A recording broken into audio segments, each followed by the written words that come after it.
What's up, guys? Thanks for joining me this morning. I'm glad to have you. If you want to tell everybody kind of like who you are, what you do, and we'll dive into it. So, my name is Brian Hatfield, owner, CEO of Executive Fitness. Been in the fitness business, been a personal trainer for 18 years, personal training, nutrition. We work with a lot of different clients, but specifically with busy adults who don't have a lot of time and really want to get on a program to mainly lose body fat, and get really in the best shape of their life. But, usually have failed or had a hard time trying to do that because of their busy schedule in the past. That's awesome. Yeah. So you've been in the fitness space a long time. What do you think drove you into like even just getting into training in general, like being able to help people? So that's a good one because at first when I first got into the gyms and everything, it was really just to be working at the gym, man. I loved, obviously loved exercising, changed my life, weight training, all of that. And besides, I was in the military, got out of the military, then got into the car business, was selling cars, and knew I really didn't want to do that for the rest of my life. So I'd much rather be in the gym, and knew any kind of future would have to be like as a personal trainer. So I started doing that really for that reason, not great reasons. And then after about 6 months of being a personal trainer, I just saw all these people that I'd worked with, their lives were changing, and it wasn't just that they had lost weight, put on some muscle, but they had new confidence. The other things in their life that I guess were challenges, they were, really starting to attack that. It seemed like their whole life was starting to change, a complete turnaround for a lot of these people. And that got addicted, just watching that, seeing that transformation in people, now being able to see what's, possible for them. And I kind of got hooked from there. Cool. Yeah. I feel like,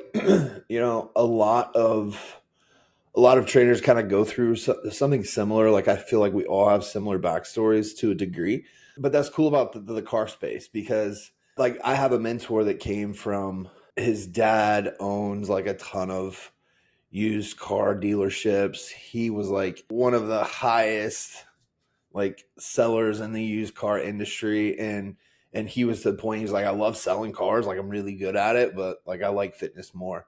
And that's where he kind of made that pivot too. So I know that you have your fiance with you. So I know that you guys kind of made that pivot into the online space. Like, give me a breakdown why that decision was there. Like, what the vision was from going from like in person to online, and why you decided to kind of make that shift slowly. Because I know your guys' business, right? Like, I know that you're slowly making that transition, but what kind of gave you that shove or that push to want to do that? Well, I would say for the most part of my personal training career, I worked as a training director, for big gyms, Gold's Gym, Fitness. There was one local one here called Bodyplex. So I did that. So I managed, large teams of trainers.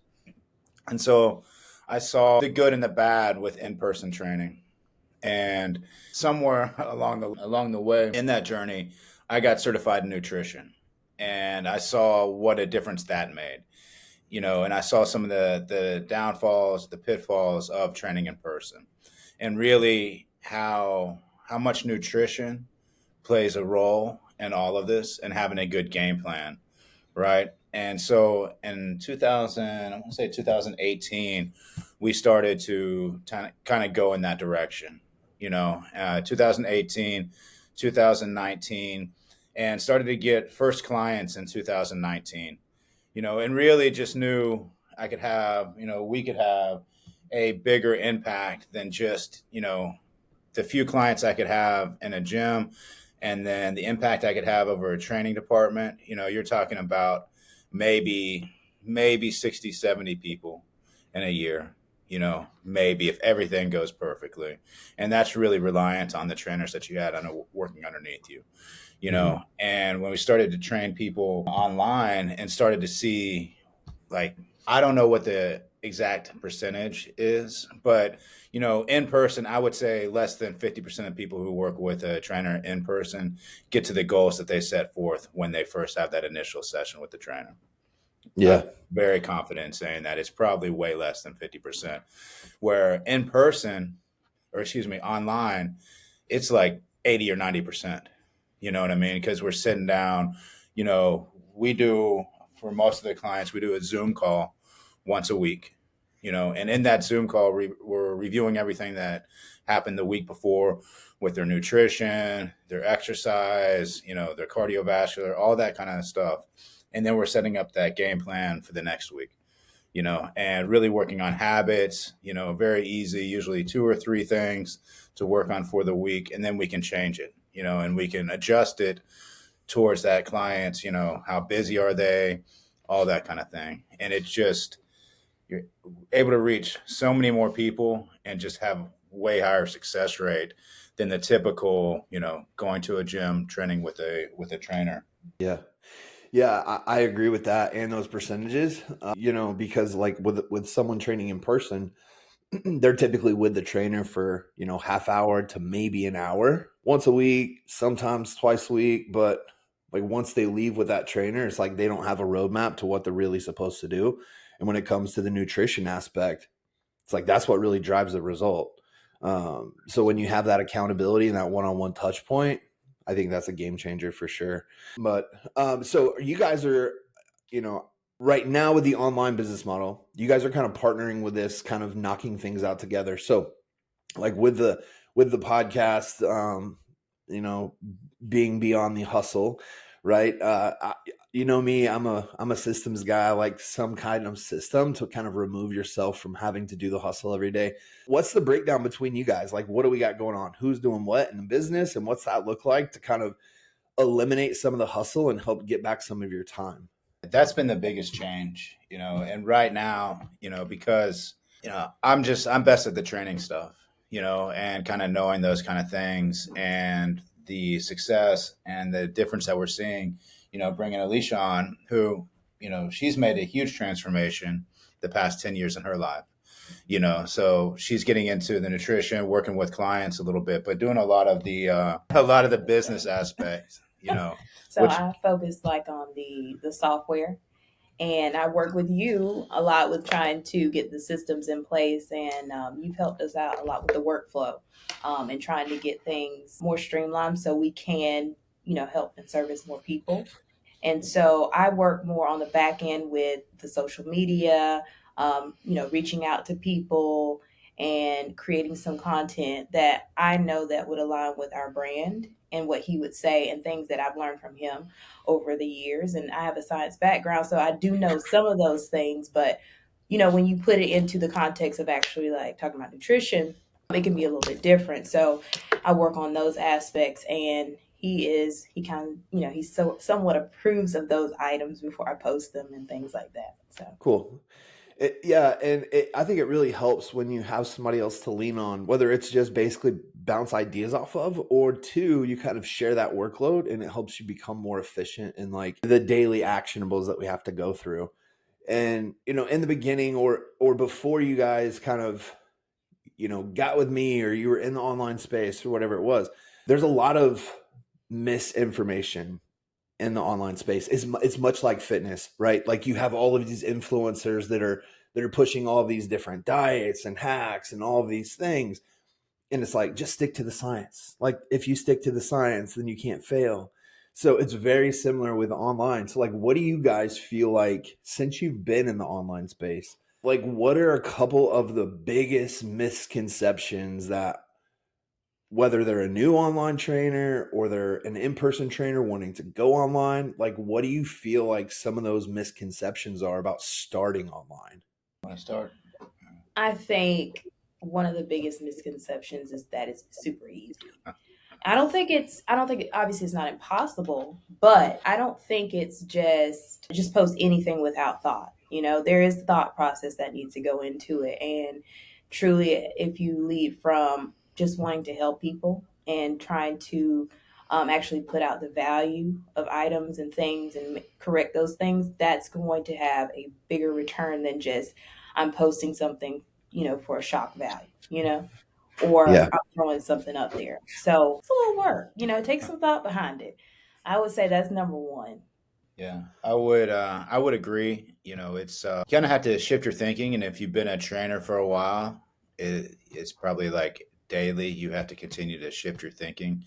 And it can be frustrating because hey, look, I took an influx of clients, probably starting 6 months ago, like in person, just to be able to have some testimonials because I never really did that, have progress pictures, everything like that.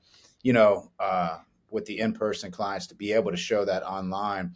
And I can get, I've had plenty of people, a lot of success online and in person. It's easy for me at this point because I've been doing it so long to elicit those changes, really change somebody's life, and have a success story. But when it comes to the online space, if you don't think of yourself as a marketer, if that's not going through your mind every single day, almost more importantly, not that that's not important, but if you're not thinking of yourself as marketing and sales, then you're really not going to go very far. And it's that shift in reminding yourself that that's the most important thing, at least at the beginning, going online. Yeah. I agree. I agree with that because, being a trainer or a coach or whatever it may be, we know we're really good at that skill. And it's like, cool. Like, I know the value that I bring to the table by being able to help these people, but being able to make that pivot and add in these other things. It's like if we don't know marketing and we don't know sales, it doesn't matter how good we are at transforming people's lives because we'll never get in front of them to show them that. And I agree with you when it comes to like the testimonials and stuff, especially online. Like social proof, the number one thing that you can post, you can share, because in the world of misconception, it will tell other people that you're able to help them because you've helped others versus like, you're not really having any social proof. You've never really done this before. They're going to be like, well, can this person really help me or not? Because I don't see them changing anyone else. So maybe they're not the best fit for me. But yeah, it is hard to make that pivot to like go, okay, I'm not just a trainer anymore. I'm a marketer. I'm a salesperson. I'm an administrator. I wear all the hats of the business and I have to focus on all of them. But yeah, I agree with that for sure. Like, you guys can be completely real with me. I know we have calls and stuff like that all the time, but what do you feel like right now where your business currently is? Like, what is the most frustrating thing that you guys are going through? And like, it could be, anything in the business from A to Z. Like, what do you feel like that thing is for you guys? I think it's trying to make sure, like, engaging online versus engaging in person are two totally different things. It is much easier, obviously, to engage with people who are in your vicinity, like physically. However, when you are trying to reach other individuals who you've had no point of contact with, just to even help them, right, with something, you're trying to figure out, engage, can I even help them, from online? You want to be authentic. Like if I saw them in a gym and I saw, someone doing something wrong and I was like, let me help them out really quickly. Like you could easily do that. Online is totally different. So I would say that's probably one of the tougher things is like the engagement because you want to, but it's like, who do you reach out to? How many people do you reach out to? It's kind of like trying to figure that out in a large sea of people, I would say. Yeah, I would have to agree. At this point, because we've been posting, you know, what, 3, 4 months consistently every single day. At first that was the biggest thing, coming up with content, posting, those kind of things. And that's, we've got the reps in, so that's becoming a whole lot easier. But it really is that engagement, and kind of like what Alicia said, in person, you see somebody from what they're saying, what's going on, you can have that conversation. But online, it's a whole lot, it's harder to judge, see where they're at, kind of read the room, all that kind of stuff, to see, are they asking for help? Are they just liking that kind of thing? You know, and then to do that consistently, you know, right now that really seems to be the challenge. Yeah. Yeah. And when, I look at it like this, like when you're an in-person trainer, you're working in a gym, you have people coming in the gym door and it's like, well, they're here because they want help or they're here because they want to make a change. Versus online, you don't have people just like showing up on your page saying, hey, will you help me? Hey, what's it look like to work with you? So we're having to find those people.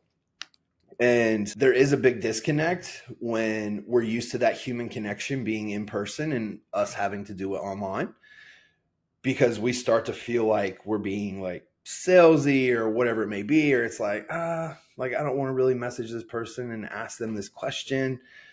And so that's where we're not used to that marketing side. We're just used to the trainer side.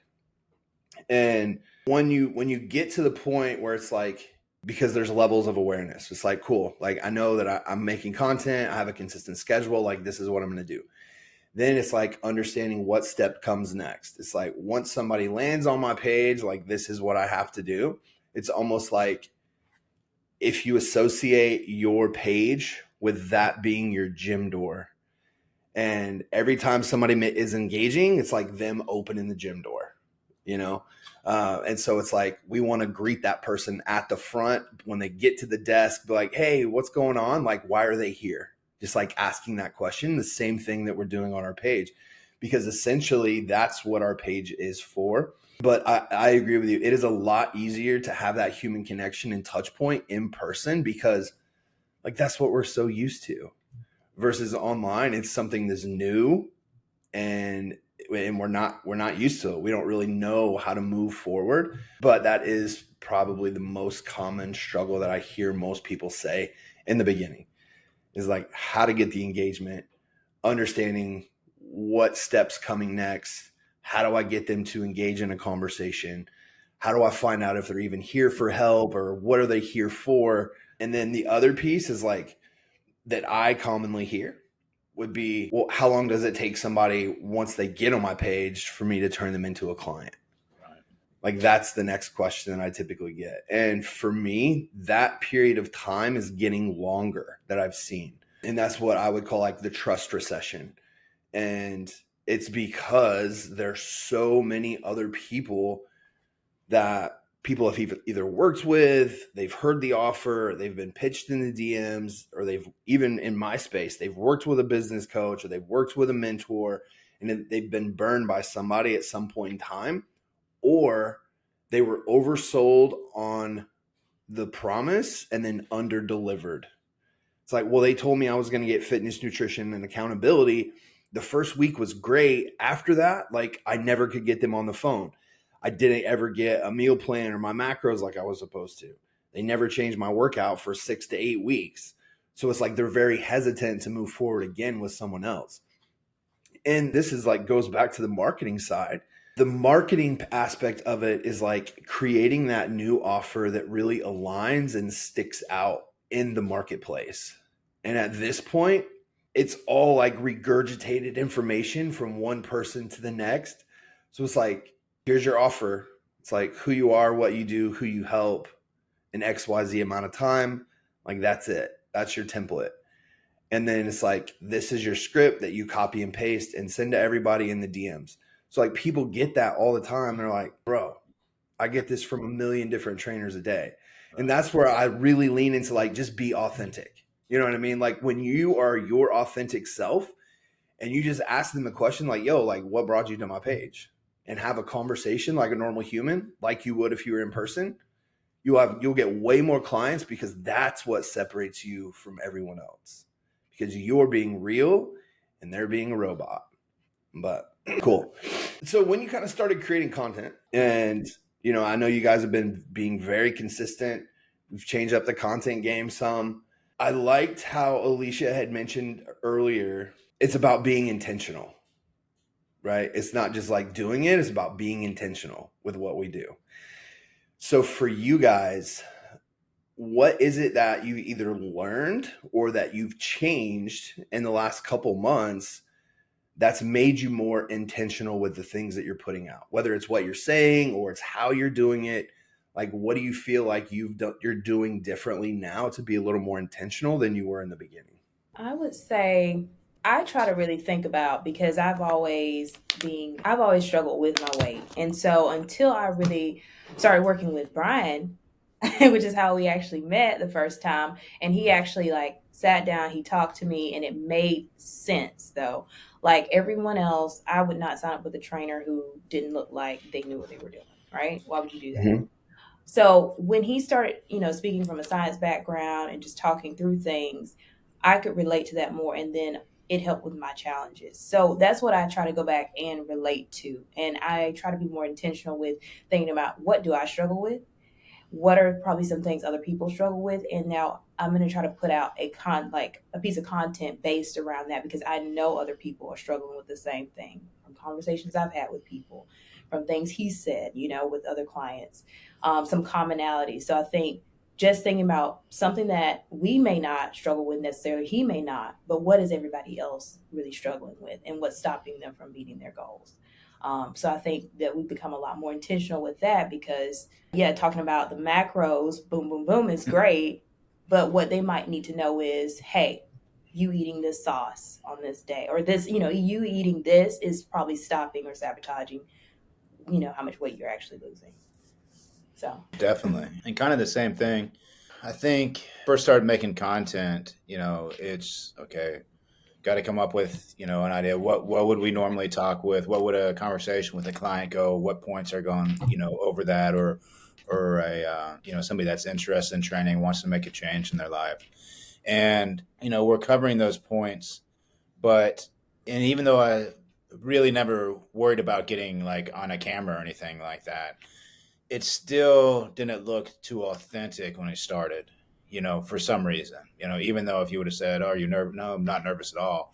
But I think just going through, talking about it, seeing how something looks, how that looks on the other end, how the message is coming forward on the other end, and then like adjusting how something is said, how something is covered, and making a change, and then like covering that again in a different way, that comes off better, I guess would be a good way to say that, Yeah. Yeah, and I feel like like reps matter, because normally if we don't do it all the time, we might not necessarily be nervous, but it's very uncomfortable when we're just like staring at a camera having a conversation, because there is that the human connection's missing.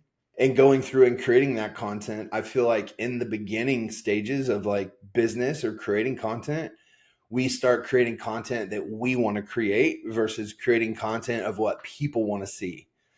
And that was always my biggest thing, is like I would sit down and think, okay, like what is it that I can talk about that makes me sound like the expert, or that makes me sound like the go-to person, or and so that's what I would do. And it was like, man, why is my stuff really not hitting? Like nobody really engages with it. It has low views, low stuff, and my audience isn't growing.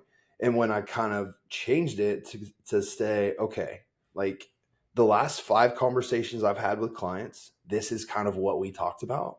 So I'm just going to create a piece of content that will tell them exactly what they need. That way I don't have to tell it to my clients anymore.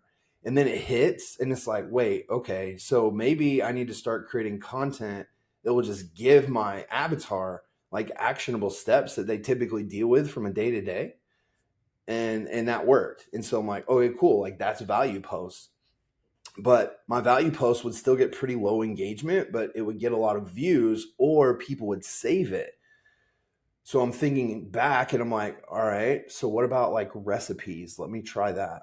And I would share recipes and people would save it like crazy, knowing damn well they're not going to use the recipe, but they're going to share it with their friends, right? They're going to share it with people. Hey, look at this overnight oats recipe. You'll love this. And they'll share it with their people. And I'm like, cool, that's helping my algorithm. It's just boosting the post. And then I'm like, all right, but it's still not bringing me in any like engagement in regards to like followers. So how do I do that? And then I'm looking at it like, what are the influencers doing? What does their stuff look like? Are they using like, is it the edits? Are my edits not good enough? Is it what I'm saying? And that's when I really learned how to kind of recreate something that's already been created for virality. So it's like I'll see an influencer, and I'll see that that one post has tons of engagement, and I will create it basically exactly what they said, but in my language so that I feel like it's coming from me. And then I'll do something like that. This could be like, it could not even have anything to do with my business. It could be just like a simple reel or a meme or something like that. Throw my logo on there, put my audio behind it and share it.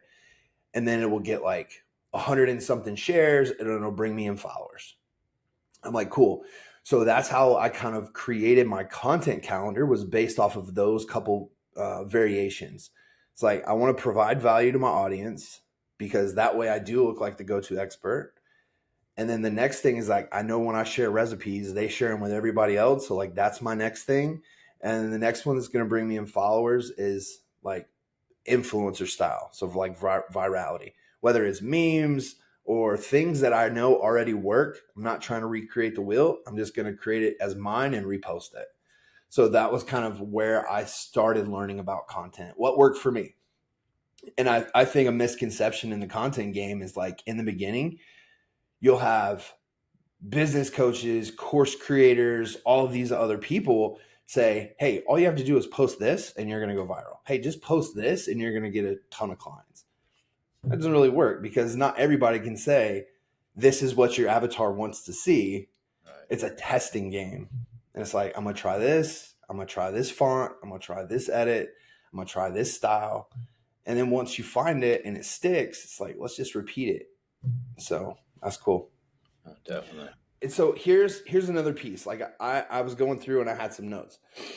So disruptive content is where I feel like things are going. Like branding is going to be huge in 2025, but disruptive content is something that has a negative hook in the beginning. I know you and I, we've spoke about this before, because it stops the scroll. And then the disruptive part is like controversial information.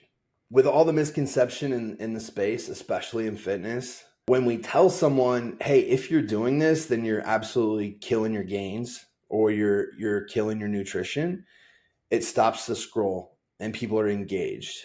And then when we typically walk through stuff that the everyday person does, they're gonna be like, oh, that's me. Like, I'm doing this. And then we give them the piece of value. They're engaged, they listen. And then the other piece is like controversial information, because every person on planet Earth loves giving their opinion on stuff, right? So it's like question polls, like something simple as like, does pineapple belong on pizza? Everyone's going to tell you their opinion because they all think they're right. So like just anything that will help draw engagement, I call disruptive content. So that's something that I know that you guys have been doing. Like I've seen, like, throw some question polls up in your storyline. Instagram now came out with a new thing to where you can ask question polls in the piece of content you create as well. I saw that the last 2 days and I've seen it work really, really well. I haven't used it yet, but I've seen some other people throw it up and it's worked well, because now when you create a post and it is disruptive content and you ask the question poll inside the reel, it'll draw engagement from people because they want to give you their opinion on it, whether it's right or wrong. But that's cool. So just kind of looking back at everything, like, what do you feel like drives you guys and to continue to push through, right? Like we're making the pivot into online in 2018, like we're building a business. We've got some online clients. We're wanting to continue to grow. But like, what is your why that drives you to continue to go through the day-to-day and deal with the hustle? I would say that I've seen just so many people online, but people personally in my family, just surrounded by a lot of people who follow misinformation. From magazines to something on the news, something on the coolest show on TV, whatever it is. And then they'll send it out in the group chat. And I'm like, that is so wrong. And not only that, if you're doing that and you look at your results are not that great. And so what people are really doing is a disservice to everyone when they put out all this misinformation. If you eat, pistachios like 5 times a day, you're going to lose 20 pounds. Like, people are really putting out so much crazy information, and people are harming themselves and increasing their health bills. really, by doing that. And I know I have, with the help of Brian, dropping the weight, increasing cardiovascular, improving my, body composition in terms of lean muscle mass. I pretty much don't have, and I'm not saying I've cured asthma or anything like that, but it has really decreased my need for medication with that. And so people need to see the parallel between those things and the connection there, because um, it doesn't have to be that way. Like they can really get some help and really improve their lives and change some things. So I think for myself, and I know for him, because he's talked about that a lot, it's trying to really just help as many people who are still under that like spell of all this misinformation. I would say, kind of like what I was saying at the beginning is, listening to that change, seeing somebody change, is like the best. I'm probably even better than like, I know that sounds, but like, yeah, doing that for somebody else is almost like gives you a better feeling than even just seeing it in your own life. And, kind of like what Alicia said, I say it all the time. Again, I don't know the percentages on it, but I would say probably out of all the trainers that I've worked with over the years, and the gyms, 9 out of 10 of them have no idea what they're doing, and people are wasting time, people are wasting money, they're getting bad advice. Sometimes it's even, harmful advice, that's messing them up from getting to theirs. So just being able to really, really genuinely help people and get that change in people has always been probably my number one, thing is like, look, you can really do it. There really are no excuses as long as you got somebody that can guide your path the right way. And then with the online stuff, the past few years, you just see more and more and more of that, of people, and they might be way better marketers. They might have better sales, funnels, all that kind of stuff.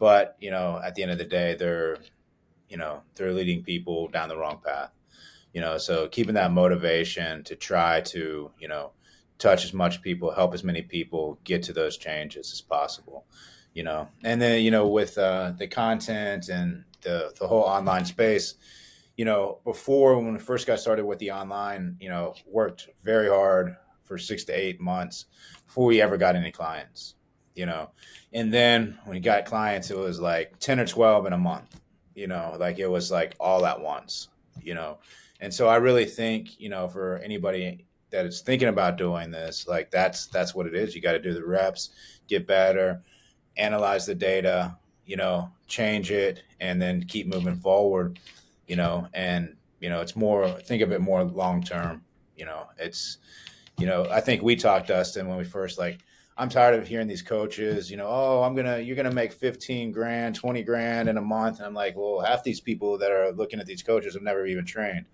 You know what I mean? Like, they're not even good trainers. Like, how in the world can you make a claim like that? You know what I mean? Yeah. So, it's always been like long term, learn how to do it. And I like what you say a lot too, is, if you started running ads or you started automating everything at first, you really wouldn't learn how to do, all the other stuff. And it's painful. It takes a lot of time, a lot of frustrations, lots, right? But you got to learn how to do those things, and working with you, and, you reinforcing that, making a point of that, and keeping that in mind. It's been, has been big to keep our mindset where it needs to be, to keep pushing forward. Awesome. Yeah. I appreciate that. Yeah. And that is their sales claim, right? You can, start brand new and make $20,000 or $30,000 a month, or sign up with me today and get 30 clients a month within 30 days. And it's like, those claims are absolutely crazy.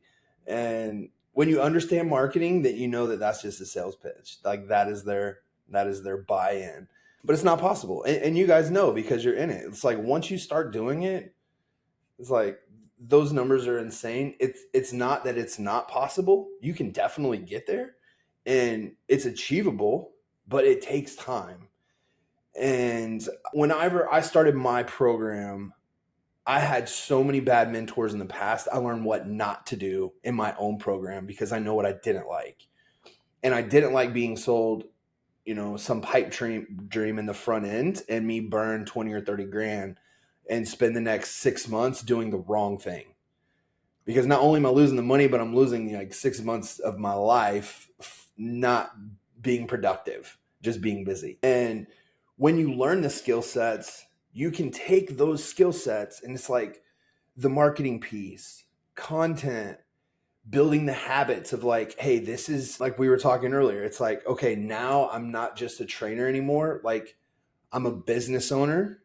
So I have to do marketing, I have to do content, and I have to do these every day and show up like it's a business. Because if I don't, then I'm not going to have a business next month because I don't have anybody to nurture. So as you kind of go through that and learn the skill sets, it's like, cool, like I'm understanding content. Now I understand how to have conversations. Now I understand how to close people on a sales call. Now I understand how to automate the onboarding process and kind of get that dialed in. And then from there, it's like, cool, now let's just repeat what we're doing. And now we can do it at a larger scale because the habits are there. And I know exactly what I need to do without guessing. So, and here's a piece, like I always like kind of throwing something out there at the end, because to the degree of, creating an impact and income for yourself, right? Like that's the way I always approach it. I want to be able to impact more lives while creating an income for myself. And Alicia, I know or actually, Brian, you were on that call too for a little bit on Thursday. Didn't see your face a lot, but you were there. I was listening. Yeah. Multitasking. Right. Ed Milet said something, really powerful at one point in time to me. And I kind of took it away and walked away with it like, you know what? Like he's really right. And a lot of times we don't really see it that way until someone else tells it to us. And so there's always one person in a lineage that will change the course of the lineage forever once they break that mold. Right.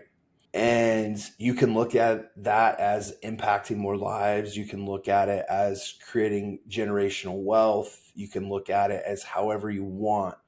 But I feel like with the generational change that's always occurring, we become very conditioned to what we were told by our parents, right?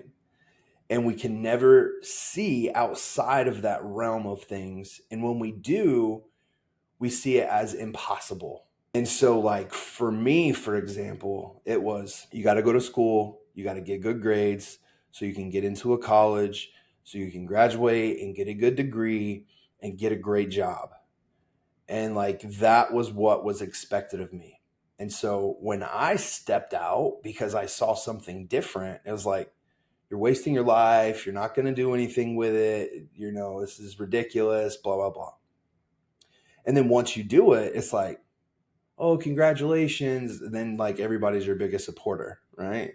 But until you decide to make that pivot to break the mold, like we stay in the same mindset. And there is like business and life in general is about changing the perspective of the way you view things. And it's like nowadays when I look and it's like I see a 15-year-old kid that makes millions of dollars because he just holds up his phone and records YouTube videos of his daily life. It's like, bro, like anything is possible. Anything is possible. So what do you feel like your biggest perspective change? When do you feel like that happened for you to say, this is possible? Like I can do more, I can impact more lives, and I can make more income if I go and do this thing. Like when did that occur? And like, what did that look like for you? Because I know for everyone is different. I think there has always been like a little spark because I had much of the same like background of what you had with you have to go to college, you have to do this, get all the education to get the best job. So it's always been there, but the box that was around my mind kept it, from going anywhere. So I would say probably when I saw how he transformed his business to being online, that really kind of created a different, like, a little even bigger spark there because I was like, okay, there's something there, and seeing other people online, but you still doubt yourself. And I think probably about 2-3 years ago was my final push, really, that no, like this isn't working. You're going to work 20 more years and you will still have less than someone who could work, a few months at this point in time. Like you said, a 15-year-old kid making millions of a day, a month or whatever. So there's got to be a different way. You can still be authentic. your parents have the best intentions, but they are living within the constraints of their minds, and you have a totally different perspective, and you're living in a different world, and and see things that are completely different. It's okay to mind shift and shift that mindset. Mhm. So I would say that's probably what happened for me and still going on. Yeah, I think it's a really good point. Like, there's a negative and there's a positive. The world that our parents grew up in is gone, and being my like I actually like saw that. I've seen both, because yeah, getting up there, being in the 40s now, I saw that world, and now like seeing this change, you know and it's, where do you want to be? You want to be on the negative side of that? Do you want to just continue to listen to that advice that with good intentions just doesn't work anymore? There's no safe. You go to, you get, great grades, you go to a good college, you get into a company, those companies don't exist. That world really doesn't exist anymore. You know what I mean? That's the negative. But the positive, like you said, Dustin, is you can be a 15-year-old, learn how to do some of these things and be making millions. So I think it's a way net positive, because there's just so much more opportunity today than there's ever been. And technology, for good or for bad, you can utilize it for good, and like it's like there's really no limits on yourself, these days, because all the information is right at your fingertips, which can be tough trying to figure out, get the noise out and focus. But it really, really, really is unlimited right now. And that turning point for me was, I've been working hard. I spent a lot of money, just to get those first clients and work, like I said, 6 or 8 months. I can't remember exactly. And I was not I could barely operate a computer. Okay. I was that trainer for sure. Right. Like, I couldn't get on a Zoom call. I got frustrated, almost broke a computer because I couldn't even get on a Zoom call to start off with. And I was paying all this money, to this coach. And then just kept going. And then all of a sudden, man, like I said, it was somewhere, I think 8 to 12 clients, just in 1 month, just by doing one little thing. And a couple of those clients, we're talking, what, 5 years now, a couple of those clients have stuck with me all that time, and for a large portion have just worked off the referrals, and repeat business off of that first push, you know, that it's incredible. Yeah, yeah, that's great, and yeah, I agree with the, computers, the internet, all of that stuff has kind of changed the game, and then like especially with AI coming out now, and I feel like we have two choices. We're either going to adapt and evolve, or we're going to fall behind and get left behind, more or less, and that's where like I'm a big advocate, and always learning, always trying to, continue to work on myself, skill sets, personal development, because you're always going to adapt. Like that's what humans do, right? We adapt. But yeah, so for you, kind of that's a great, for both of you, the perspective change. You've just kind of gone through it. Like you've seen something, you've gone through it. That's where like I love finding your circle. When you find your circle, or you find a couple people that you have the same mindset, you're very like-minded, whether you're doing the same thing or not, doesn't really matter, as long as when we're having conversations, it's about goals, intention, bettering ourselves or bettering the people around us, versus like small town gossip, hey, what's going on, and things like that. Because I believe that you are the average of the 5 people you spend the most time with. And so like choose that circle wisely. You know, my son is always in the mix of it, and I try and explain that to him, but for whatever reason it doesn't stick. One day it will. But cool. So all right, so where can people go, like if they want to connect with you? Like where can they find you on socials? What's the best way to kind of contact you? That way, if people are listening that are like, yo, like I like their story, I want to see what it looks like to work with them as a trainer, or they're just like, I really vibe with what they said and I want to follow their content. Like, where can they go and find you? Ooh, okay. So they can, if they're on LinkedIn, which most people are now, they can just type in Brian Hatfield and they will see his face on there. So they'll see him for sure. And if you're on Instagram, which we would love to have you guys follow us on Instagram and definitely look at our content and, gain some value. It's executivefitness.ceo, and they can email us at executivefitnessceo@gmail.com. But there's Awesome. many ways. Awesome. So what I'll do is, if you guys are listening and driving or in your work day or whatever, I will drop those handles inside the description for you with hyperlink, so you can just click it and it'll take you right to them. And yeah, I would highly suggest following them just to kind of check out their story and content on Instagram for sure, because you can't not love the behind the scenes stuff, right? So cool. Well, I appreciate you guys connecting. It was awesome. Thank you for sharing your story and things like that. Do you have anything you want to share with the listeners before we bounce? Are we good? Yes, we are, because we really want to help as many people as possible. And we do realize that sometimes people just need that extra accountability immediately and just to see some differences. We're running a free challenge that's starting on January the 6th. It's going to run for 4 weeks. So if you hop on our socials today at 2 o'clock, you will see it go live. And so you'll know how to go ahead and jump in and sign up. And we are so excited. It's completely free. 4 weeks. Let's have fun with it. Let's get our next year started right. And next year is going to be the year of rising. So it's called Rise. Awesome. If you're looking for a coach, you're for the business side, you're looking at the right one. I recommended somebody to you last week, Dustin, and highly recommend.